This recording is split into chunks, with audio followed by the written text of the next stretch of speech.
Assalamu alaikum. I'm Sir Muhammad Kashif, and this is our 12th lecture. The topic is classification of organic compounds.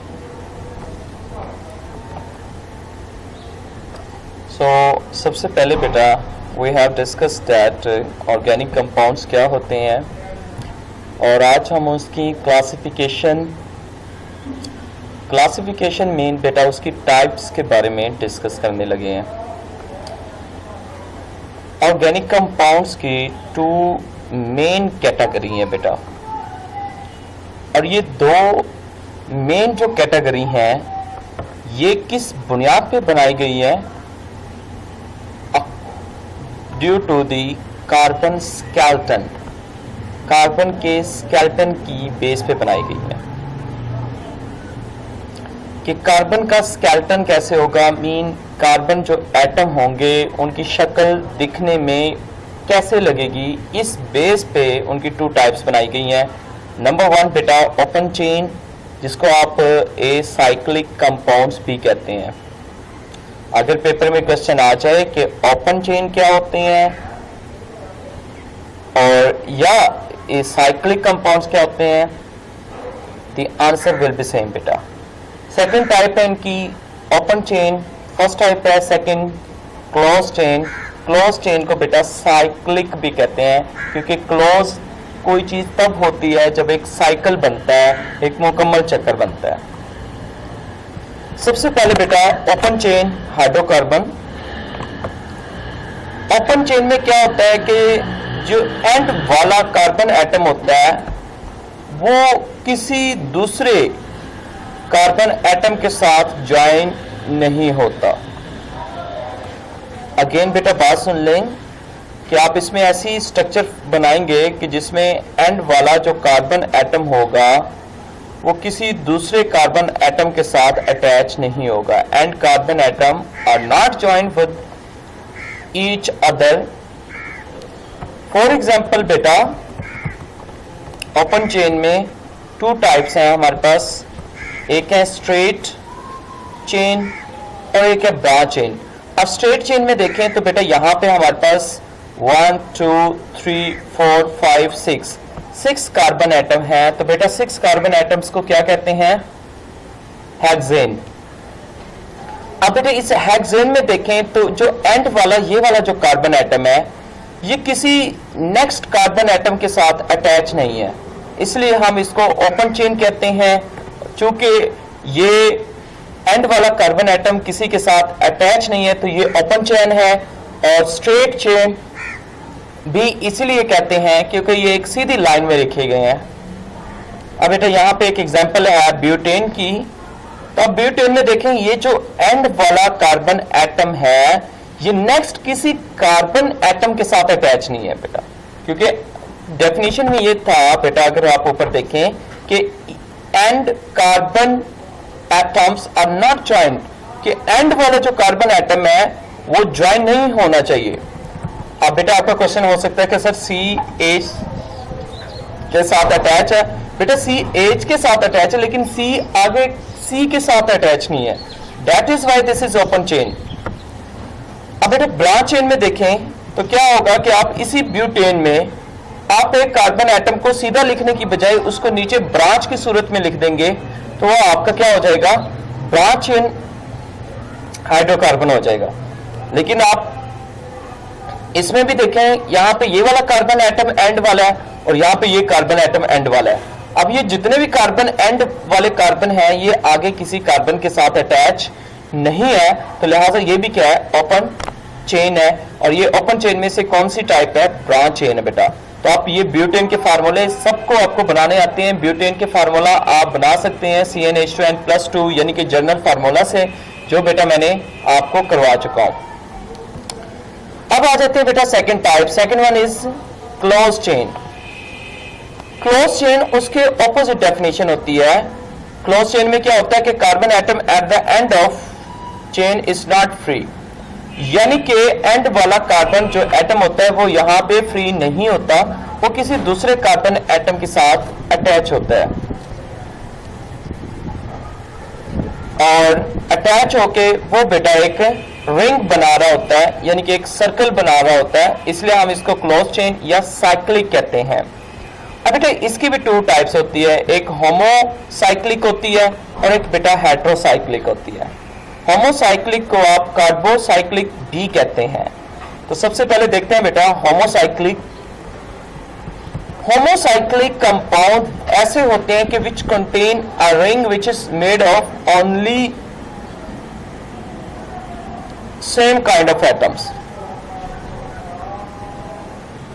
कि बेटा क्या होता है कि जिसमें जो रिंग बनती है वो सेम काइंड ऑफ एटम से मिलकर बनती है, यानी कि वो कार्बन की होती है तो वो सिर्फ रिंग कार्बन और हाइड्रोजन की होगी, उसमें कोई दूसरा एलिमेंट नहीं होगा। फॉर एग्जाम्पल इसकी टू टाइप्स हैं बेटा, आगे होमोसाइक्लिक की भी, एरोमेटिक है और एसाइक्लिक है, एलिसाइक्लिक है बेटा, सॉरी। एरोमेटिक क्या होते हैं? Aromatic organic compound contain at least one benzene ring, यानी कि ऐसे आपके कंपाउंड जिसमें बेंजीन रिंग आ जाता है। आप ये देखें बेटा, यहाँ पे जो बेंजीन आपको नजर आ रही है, एक तो आपको नजर आ रहा है कि इसमें हर कार्बन एटम एक दूसरे के साथ जुड़ा हुआ है, यानी कि कोई भी एंड वाला कार्बन एटम फ्री नहीं है, क्योंकि बेंजीन में कार्बन होते हैं बेटा, तो ये आपको याद रखनी पड़ेगी। और बेंजीन जो है वो अल्कीन की एक तरह की टाइप है, तो इसमें डबल बॉन्ड होता है। तो यानी कि यहाँ पे देखें, एक कार्बन को छोड़ के दूसरे कार्बन में डबल, एक कार्बन को छोड़ के दूसरे कार्बन में डबल बेटा। टोटल कार्बन एटम 6 होते हैं बेंजीन के अंदर बेटा, क्योंकि बेंजीन का जो फार्मूला होता है वो C6H6 होता है बेटा। तो C6 से मुराद के कार्बन एटम 6 होते हैं, लेकिन हर यानी कि 3 कार्बन एटम के दरमियान डबल बॉन्ड होगा और 3 के दरमियान बेटा क्या होगा? सिंगल होगा। तो आप नेफ्थलीन की एग्जांपल ना भी करें, आप बेंजीन की कर लें, this one is easy example for you. और बेटा इसमें बेंजीन रिंग होता है एरोमेटिक में। अब ये सेम काइंड ऑफ एटम है। नॉन बेंजाइन बेंजीनाइड कंपाउंड, यानी कि इसमें बेंजीन रिंग नहीं होगा, लेकिन आप देखें कि बाकी जो कार्बन एटम है, एंड वाला जो कार्बन एटम है वो फ्री नहीं होगा। ये देखें यहाँ पे ब्यूटेन की एग्जांपल लें, तो ब्यूटेन में हर कार्बन एटम एक दूसरे के साथ अटैच है, कोई भी एंड वाला कार्बन एटम फ्री यहाँ पे आपको नजर नहीं आएगा। फर्ज के मैं इस कार्बन एटम की बात करूं तो ये पीछे इस कार्बन के साथ अटैच है, तो नेक्स्ट इस कार्बन के साथ अटैच है, यानी कि कोई भी एंड पे कार्बन एटम फ्री नहीं है। तो लिहाजा ये आपके कौन से कंपाउंड है? ये आपके साइक्लिक या क्लोज चेन कंपाउंड है। और क्लोज चेन में से कौन सी टाइप है? एसाइक्लिक है। एसाइक्लिक मीन क्या होता है कि जिसमें एलिसाइक्लिक बेटा सॉरी, जिसमें बेंजीन रिंग नहीं होता, ठीक है, इसलिए हम इसमें ब्यूटेन। एरोमेटिक कंपाउंड क्या होते हैं? जिसमें एटलीस्ट वन बेंजीन रिंग होता है, उसको हम एरोमेटिक कहते हैं। नेक्स्ट बेटा हेट्रोसाइक्लिक। हेट्रो का मतलब क्या होता है? मुख्तलिफ। साइक्लिक मीन कि वो साइक्लिक एक बनेगा, साइक्लिक मीन जिसमें एंड वाला एटम फ्री नहीं होगा, लेकिन वो साइक्लिक बनेगा, लेकिन वो साइकिल में क्या होगा कि डिफरेंट एटम्स भी हो सकते हैं, विच कंटेन वन और more other than carbon atom, कि जिसमें कार्बन एटम के अलावा भी दूसरे एटम हो सकते हैं। फर्ज क्या इसी को देख लेते हैं, ये जो पैरिडाइन है, पैरिडाइन में बेटा देखें कि आपका एक तरह का बेंजीन रिंग ही है, लेकिन बेंजीन रिंग के साथ जो एंड नीचे में जो आ जाता है उसमें एक नाइट्रोजन इजाफी हो जाता है। अब देखिए बेटा नाइट्रोजन कार्बन एटम नहीं है, यानी कि हाइड्रोकार्बन नहीं है, ऑर्गेनिक कंपाउंड उस तरह से नहीं है जिस तरह हाइड्रोकार्बन नहीं है, कि हाइड्रोकार्बन में क्या होता है कि जिसमें कार्बन और हाइड्रोजन होते हैं, लेकिन इस बेंजीन रिंग में देखा जाए तो एक नाइट्रोजन एक्स्ट्रा आ चुका है। तो इट मींस ये ऐसा ऑर्गेनिक कंपाउंड है कि जिसमें कार्बन एटम के अलावा भी कोई एटम मौजूद है, तो इसको हम हेट्रोसाइक्लिक कंपाउंड्स कहते हैं, जिस तरह यहाँ पे बेटा नाइट्रोजन का रिंग आ चुका है। तो बेटा ओवरऑल समराइजेशन देखें कि इसकी समरी देखें तो हमारे पास ऑर्गेनिक कंपाउंड है। ऑर्गेनिक कंपाउंड किसको कहते हैं? जिसमें कार्बन और हाइड्रोजन होते हैं, और इसकी 2 मेन टाइप्स हैं, एक ओपन चेन है और एक साइक्लिक है, यानी कि ओपन चेन है और क्लोज चेन है बेटा। ओपन चेन को बेटा एसाइक्लिक कहते हैं और क्लोज चेन को बेटा साइक्लिक कंपाउंड भी कहते हैं।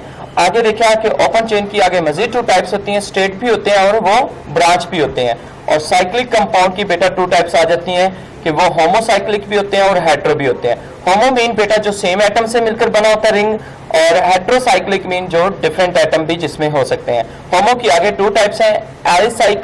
एलिसाइक्लिक मीन जिसमें एक बेंजीन रिंग लाजमी होगा। एरोमेटिक कंपाउंड वो होते हैं, सॉरी बेटा, एरोमेटिक वो होते हैं कि जिसमें एक बेंजीन रिंग लाजमी होगा, और एलिसाइक्लिक मीन जिसमें बेंजीन रिंग नहीं होगा। नेक्स्ट क्वेश्चन बेटा ये खत्म हो चुका है। नेक्स्ट एक न्यू क्वेश्चन आ चुका है, diversity and magnitude of organic compound. Urdu में मैं इसकी ट्रांसलेशन करता चलूं तो इसकी ट्रांसलेशन ये बनेगी कि ऑर्गेनिक कंपाउंड बहुत ज्यादा मिकदार में दुनिया में क्यों पाए जाते हैं। ये इसका क्वेश्चन है, diversity and magnitude of organic compound. बेटा आपको पता है कि देयर आर टोटल जो है वो 118 एलिमेंट्स होते हैं। The number of organic compound carbon hydrogen वो मोर देन 10 मिलियन है बेटा। यानी कि 118 एलिमेंट में 2 एटम जो है या 2 एलिमेंट्स जो है कार्बन और हाइड्रोजन, इसकी हम एक पूरी केमिस्ट्री अलग से स्टडी करते हैं जिसको ऑर्गेनिक केमिस्ट्री कहते हैं। और 118 एलिमेंट में ये 2 छोड़ के बाकी जो 116 एलिमेंट्स होते हैं उनकी स्टडी हम अलग तौर पे करते हैं जिसको हम इनऑर्गेनिक कंपाउंड्स कहते हैं। तो आपका क्वेश्चन ये हो सकता है कि सर ये 2 एलिमेंट्स में क्या खास बात है कि हम इसको एज ए ऑर्गेनिक कंपाउंड समझते हैं और इसकी स्टडी हमें अलग से करनी पड़ती है। वो बेटा इस वजह से है कि क्योंकि जितने 116 एलिमेंट जो है वो मिलके जितने कंपाउंड बना सकते हैं उससे ज्यादा बेटा ये जो 2 एलिमेंट है हाइड्रोजन और कार्बन, ये उनसे ज्यादा कंपाउंड्स बना सकते हैं। इसीलिए कहा गया कि 10 मिलियन से ज्यादा कंपाउंड हाइड्रोजन और कार्बन बना सकते हैं और जो इनके बने हुए होते हैं। दैट इज वाई कि जो ऑर्गेनिक कंपाउंड है वो काफी ज्यादा मिकदार में पाए जाते हैं। और इसकी मजीद वजह क्या है, कॉजेस क्या है, आपको बेटा पढ़ा देता हूं। सबसे पहला है catenation. This is the main reason कि ऑर्गेनिक कंपाउंड काफी ज्यादा तादाद में पाए जाते हैं, यानी कि 10 मिलियन तादाद में भी पाए जाते हैं। उसकी मेन वजह पहली क्या है, कैटिनेशन है। कैटिनेशन क्या होता है कि जिसमें carbon atoms can link by the means of covalent bond to form long chain or ring। कि क्या होता है बेटा, यहां पे इसकी डेफिनेशन है कि carbon atom can link with one another, कि कार्बन एटम एक दूसरे के साथ जुड़ते जाते हैं by means of covalent bond, covalent bond की वजह से, और वो मिलकर क्या बनाते हैं, लॉन्ग या रिंग बना रहे होते हैं। जिस तरह आपने ऊपर देखा, लॉन्ग मीन वो स्ट्रेट चेन भी बना रहे होते हैं, रिंग भी बना रहे होते हैं। This is called catenation. इस प्रोसेस को हम कैटिनेशन कहते हैं। और बेटा आपने देखा होगा कि ब्यूटेन में देखें, पेंटेन में देखें, हेक्सेन में देखें, हेप्टेन में देखें, तो ये सारे वो आपके पास नाम आते हैं जहां पे वो कार्बन एटम आपस में जुड़ते जाते हैं। आप देखें मीथेन में सिर्फ 1 कार्बन एटम था, इथेन में 2 कार्बन एटम जुड़ गए, प्रोपेन में 3 कार्बन एटम आपके जुड़ गए, ब्यूटेन में 4 कार्बन एटम जुड़ गए। तो यानी कि ये देखें आपस में जुड़ते हैं। तो इस प्रोसेस को हम कैटिनेशन कहते हैं। आप इसकी कोई भी कैटिनेशन में एग्जांपल दे सकते हैं, ब्यूटेन की दे सकते हैं, पेंटेन की दे सकते हैं, हेक्सेन की दे सकते हैं, जिसमें आपस में जुड़ते जाते हैं। अब बेटा कोवलेंट बॉन्ड क्यों होता है, क्योंकि कोवलेंट बॉन्ड बनता है इलेक्ट्रॉन के शेयर करने की वजह से। तो लास्ट में बेटा जब मैंने आपको स्ट्रक्चर फार्मूला समझाया है, डॉट एंड क्रॉस फार्मूला समझाया है, तो उसमें आपको नजर आ गया होगा कि जब भी ब्यूटेन, पेंटेन, हेक्सेन बनते हैं तो इनमें इलेक्ट्रॉन की शेयरिंग होती है। तो इलेक्ट्रॉन की शेयरिंग से जो बॉन्ड बन रहा है वो आपका कोवलेंट बॉन्ड है। वो सिंगल भी हो सकता है, वो डबल भी हो सकता है, वो ट्रिपल भी हो सकता है। तो बेटा आपको ये पता है कि कोवलेंट बॉन्ड उसमें मौजूद होता है। Element should have valency of, आगे कैटिनेशन कैसे पॉसिबल है, एलिमेंट शुड हैव वैलेंसी 2 और ग्रेटर देन 2, कि कैटिनेशन करने के लिए उस एटम की वैलेंसी 2 या 2 से ज्यादा होनी चाहिए। तो बेटा कार्बन की तो वैलेंसी ही 4 होती है, यानी कि ऑलमोस्ट वो 2 से ज्यादा है, तो it mean carbon catenation easily कर सकता है। Bond made by an element with its own atom should be stronger, कि यानी कि जो बॉन्ड सिमिलर एटम के दरमियान होना चाहिए वो स्ट्रॉन्गर होना चाहिए। यानी कि जिस तरह कार्बन का जो बॉन्ड है वो स्ट्रॉन्गर होना चाहिए, अगर कार्बन हाइड्रोजन के साथ बॉन्ड बनाता है तो वो वीक होना चाहिए। तो बेटा बिल्कुल क्लियर है कि क्योंकि पेंटेन, ब्यूटेन या इन सब में कार्बन का जो बॉन्ड होता है वो बहुत स्ट्रॉन्ग होता है as compare to bond between carbon and hydrogen. तो ये बेटा था। आगे एक शॉर्ट क्वेश्चन यहां से पूछा जाता है, ये जो पैराग्राफ है कि both silicon and carbon have similar electronic configuration but carbon show catenation where as silicon does not। कि ये क्वेश्चन पूछा जाता है कि दोनों की इलेक्ट्रॉनिक कॉन्फ़िगरेशन सेम है, यानी कि कार्बन के भी आखिरी शेल में 4 इलेक्ट्रॉन है, सिलिकॉन के भी आखिरी शेल में 4 इलेक्ट्रॉन्स है, तो फिर सिलिकॉन कैटिनेशन नहीं कर सकता और जबकि कार्बन जो है वो इजीली कैटिनेशन कर सकता है। तो आपने ऊपर अभी मुझसे पढ़ा है कि कैटिनेशन करने के लिए दो चीजें रिक्वायर्ड होती हैं, एक ये होता है कि 2 उसकी वैलेंसी 2 या 2 से ज्यादा होनी चाहिए, दूसरा क्या है कि उनका अपने दरमियान बॉन्ड स्ट्रांग होना चाहिए। तो सिलिकॉन की इलेक्ट्रॉनिक कॉन्फ़िगरेशन कार्बन की तरह है, तो इट मींस सिलिकॉन की भी 4 वैलेंसी है, तो सिलिकॉन की 4 वैलेंसी है तो इट मीन वो कैटिनेशन उसको करनी चाहिए। लेकिन क्या है कि वो कह रहे हैं कि it is the main due to the reason कि कार्बन कार्बन बॉन्ड क्या होता है कि जब कार्बन अपने दरमियान बॉन्ड बना रहा है तो वो स्ट्रॉन्गर है, जबकि सिलिकॉन का जो बॉन्ड है वो स्ट्रॉन्गर नहीं है। सिलिकॉन जब ऑक्सीजन के साथ बॉन्ड बनाता है तो वो स्ट्रॉन्गर है। अब देखिए ऊपर हमने पढ़ा था कि जो कार्बन कैटिनेशन करने के लिए जो कार्बन का यानी कि ऑन बॉन्ड है, जो ऑन एटम के दरमियान बॉन्ड है, यानी कि अपने दरमियान जो बॉन्ड होता है वो स्ट्रांग होना चाहिए। अब देखिए बेटा, आप सिलिकॉन का आपस में तो स्ट्रांग नहीं है, लेकिन सिलिकॉन ऑक्सीजन यानी कि दूसरे एटम के साथ स्ट्रांग बना सकता है। जब कोई एटम अपने दरमियान स्ट्रांग बॉन्ड नहीं बना सकता तो इट मीन वो कैटिनेशन नहीं कर सकता बेटा। तो ये this is the reason. So this is another type of short question. Next बेटा, सेकंड रीजन है कि कार्बन जो एटम है वो सॉरी बेटा जो ऑर्गेनिक कंपाउंड है वो ज्यादा मिकदार में पाए जाते हैं। तो सेकंड रीजन है उसकी आइसोमरिज्म। आइसो मीन होता है बेटा सेम और मरिज्म मीन होता है बेटा मॉलिक्यूलर फार्मूला।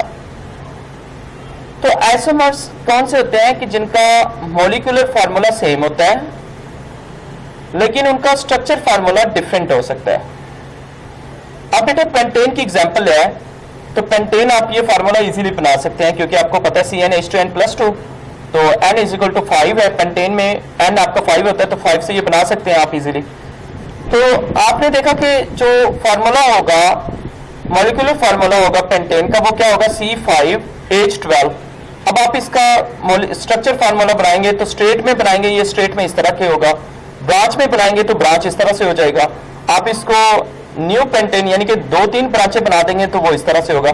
यानी कि आप देखें कि ये भी पेंटेन है, ये भी पेंटेन है, ये भी पेंटेन है। न्यू एन पेंटेन कहते हैं जो स्ट्रेट होता है, आइसो कहते हैं जो ब्रांच में होता है, और न्यू कहते हैं जो ऊपर नीचे जिसकी 2 ब्रांचेस हो जाती हैं।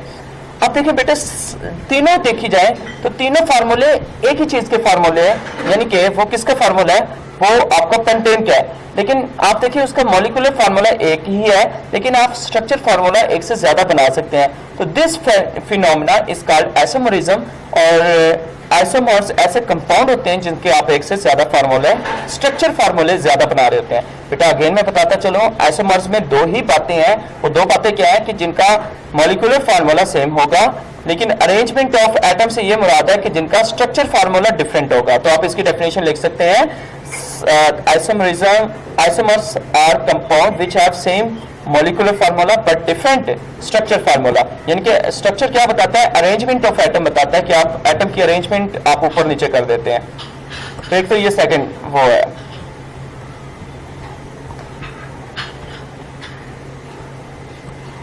आगे बेटा एक इसी में एक शॉर्ट क्वेश्चन और पूछा जाता है, number of isomers increase with increase of carbon atoms. कि जैसे जैसे कार्बन एटम बढ़ते जाते हैं आइसोमर्स की तादाद भी बढ़ती जाती है। यानी कि पेंटेन के बाद हेक्सेन की तादाद ज्यादा होगी, हेक्सेन से ज्यादा तादाद किसकी होगी, हेप्टेन की होगी। यानी कि जैसे जैसे आप आगे चलते जाएंगे तो इनकी आइसोमर्स की तादाद यानी कि स्ट्रक्चर फार्मूले की तादाद बढ़ती जाएगी क्योंकि कार्बन एटम की तादाद बढ़ रही होती है। Strength of covalent bond of carbon, due to its very small size carbon can form very strong covalent bonds with other carbon atom। ये तो hydrogen, oxygen, nitrogen and halogen. This enable it to form a large number of compound. एक तो ये भी बात है बेटा क्योंकि स्ट्रेंथ इसकी जो कार्बन का बॉन्ड होता है इसकी ताकत बड़ी मजबूत होती है। मल्टीपल बॉन्डिंग, आपको पता है कि कार्बन जो एटम है वो मल्टीपल बॉन्डिंग कर सकता है, यानी कि वो सिंगल बॉन्ड भी कार्बन बना सकता है। बेटा मल्टीपल बॉन्डिंग से मुराद है कि एक से ज्यादा टाइप ऑफ बॉन्डिंग करना, कि कार्बन एटम सिंगल बॉन्ड भी बना सकता है, कार्बन एटम डबल बॉन्ड भी बना सकता है और कार्बन एटम बेटा ट्रिपल बॉन्ड भी बना सकता है। तो दैट इज वाई कि इसमें मल्टी बॉन्डिंग भी होती है। मल्टी बॉन्डिंग होगी तो ये तादाद में ज्यादा हो सकते हैं। तो नेक्स्ट है बेटा general characteristics of organic compound. ये हम नेक्स्ट लेक्चर में पढ़ेंगे।